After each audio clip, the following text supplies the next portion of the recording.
Kebra Nagast, chapter 94. The first war of the king of Ethiopia.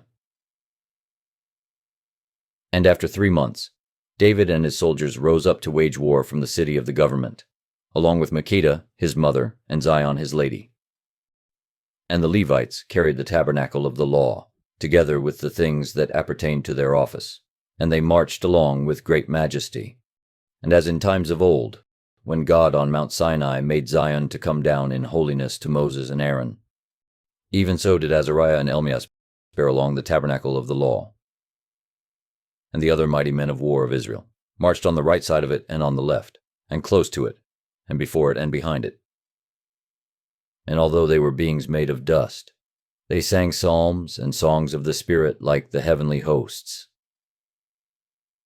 And God gave them beautiful voices and marvelous songs, for he was well pleased to be praised by them. And they came from the city of the government, and encamped at Maya Abal.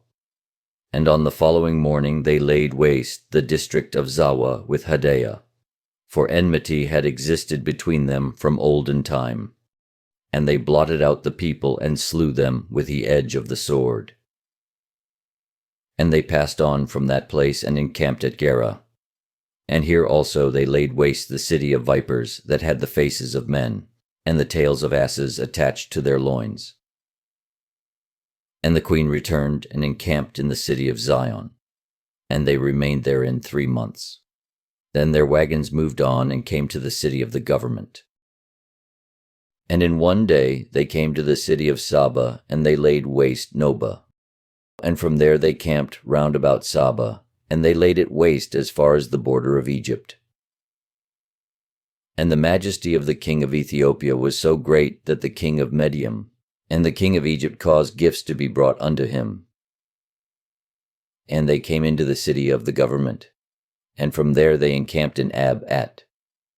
And they waged war on the country of India, and the king of India brought a gift and a tribute, and himself did homage to the king of Ethiopia.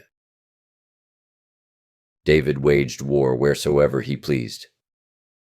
No man conquered him. On the contrary, whosoever attacked him was conquered. And as for those who would have played the spy in his camp, in order to hear some story and relate it in their city, they were unable to run by the wagons. For Zion herself made the strength of the enemy to be exhausted. But King David, with his soldiers and the armies of his soldiers, and all those who obeyed his word, ran by the wagons without pain or suffering, and without hunger or thirst, and without sweat or exhaustion, and traveled in 1 day a distance, which usually took 3 months to traverse. And they lacked nothing whatsoever of the things which they asked God through Zion, the tabernacle of the law of God, to give them. For he dwelt with her, and his angel directed her, and she was his habitation. And as for the king who ministered to his pavilion, if he were traveling on any journey and wished something to be done, everything that he wished for and thought about in his heart, and indicated with his finger, everything I say was performed at his word. And everyone feared him.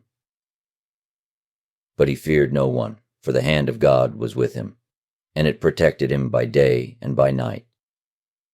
And he did his will, and God worked for him, and protected him from all evil forever and ever. Amen. This I found among the manuscripts of the Church of Sophia in Constantinople. And the archbishops who were there said unto him, This is what is written from the days of Solomon the king.